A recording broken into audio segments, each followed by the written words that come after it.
Sí, muy buenas tardes. Gracias. Efectivamente, acabamos de hacer la entrega formal al embajador de la República Federal Alemana ante nuestro país, Stefan Andreas Herzberg, de una nota de protesta severa por las opiniones que emitió el portavoz del Ejecutivo de la canciller Angela Merkel hace 48 horas, en las cuales cometió la violación a todos los principios del derecho internacional más elementales, como es la no intromisión en los asuntos internos de los estados, el respeto a su soberanía, la no injerencia. Y además le hemos dejado en claro que Venezuela tiene sus instituciones, Venezuela tiene su funcionamiento democrático en marcha, y ningún país del mundo,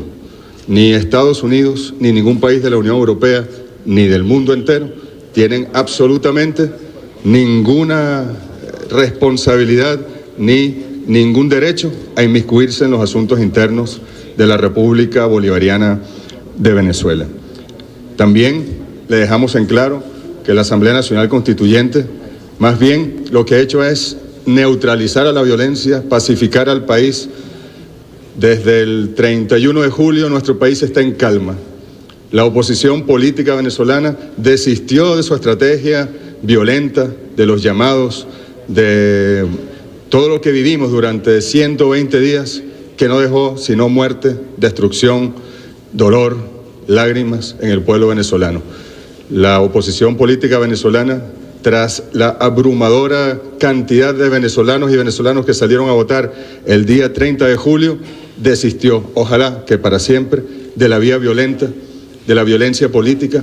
y más bien se ha encaminado por el camino de la democracia, se han inscrito o han inscrito a sus candidatos y candidatas para las elecciones regionales de gobernadores y gobernadoras que serán en el mes de octubre, y Venezuela está en una situación distinta. La situación post-constituyente, post-elecciones para la constituyente, es muy distinta a la situación anterior. Y si algo quiere hacer la comunidad internacional, si algo quiere o puede hacer la Unión Europea o Alemania, es respetar la soberanía venezolana, más bien reconocer que las cosas han vuelto a su orden institucional, condenar a quienes tenga que condenar, que son los responsables de la violencia política, y en todo caso buscar el diálogo, propiciar el diálogo entre las partes. También le dejamos en claro que la Asamblea Nacional Constituyente lo que ha hecho, por ejemplo, con esa decisión del día de ayer por petición del presidente Nicolás Maduro, como ustedes saben, durante los últimos meses y la violencia política, el Ministerio Público y quienes estaban al frente del Ministerio Público se sumaron a la conspiración. Entonces había una absoluta impunidad ante quienes mataban a personas en las manifestaciones, quienes colocaban barricadas que resultaban después en la muerte o en las lesiones de venezolanos y venezolanas, quienes quemaban a la gente viva, absoluta impunidad. La Asamblea Nacional Constituyente tomó una decisión con respecto al Ministerio Público. Hoy tenemos de verdad un fiscal general de la República, humanista, como lo es el doctor Tarek William Saab, y en este sentido, al volver la institucionalidad,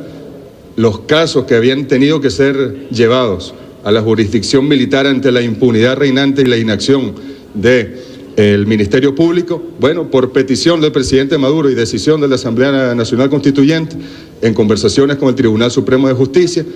van entonces a donde deben estar, que es en la jurisdicción civil. Estamos, queridos compatriotas, poniendo las cosas en claro en el mundo. Le hacemos un llamado a los amigos del mundo, a los gobiernos del mundo, a respetar nuestra soberanía y que más bien abramos los espacios para evitar las amenazas del uso de la fuerza, como la del gobierno de los Estados Unidos contra Venezuela. Nosotros agradecemos a todos los países de nuestra América, agradecemos a países como la República Popular China, como la Federación Rusa, que se han manifestado en contra de la intervención militar o de la amenaza del uso de la fuerza militar contra Venezuela por parte de los Estados Unidos de Norteamérica. Y así debe ser. Y ojalá podamos llevar adelante la cumbre de los jefes de Estado y Gobierno de la Comunidad de Estados Latinoamericanos y Caribeños, la CELAC, que el presidente Nicolás Maduro ha propuesto, para que allí se digan las verdades sobre Venezuela. Nosotros defenderemos nuestra soberanía, nuestra democracia, nuestra institucionalidad en cualquier foro, pero el foro natural es ante nuestros hermanos de América Latina y el Caribe, y allí podremos dar el debate, no solo sobre Venezuela, sino sobre la tolerancia política necesaria en los mecanismos de integración regional para volver a aquella situación que tuvimos hasta hace muy poco tiempo, en la cual, si bien en Sudamérica, por ejemplo, la mayoría de los gobiernos eran de signo progresista, había respeto hacia los gobiernos que no lo eran, y cada país respetando la soberanía y la no intromisión en los asuntos internos. Ojalá que las cancillerías, los jefes de gobierno de los países de nuestra América, bueno, logremos organizar esa cumbre y ahí definir y dirimir cualquier diferencia que haya y seguir trabajando en conjunto como debe ser. Fundamentalmente, esta convocatoria la hemos hecho para eso. Ni Alemania ni ningún país del mundo puede inmiscuirse en los asuntos internos de Venezuela y emitir opiniones de ese tipo. La subordinación a la política exterior de los Estados Unidos por parte de esos países es inadmisible y ojalá haya una reflexión y podamos trabajar en conjunto. Muchos son los temas de la agenda bilateral que nosotros tenemos con Alemania y podemos recuperar de inmediato en materia de economía productiva, en materia de estudios universitarios, en materia ambiental, en los foros internacionales, y aspiramos que podamos retomar con Alemania y con todos los países de este mundo, de este planeta Tierra que nos abraza, nuestra Pachamama, las relaciones de respeto con la República Bolivariana de Venezuela. Muchas gracias, muy buenas tardes.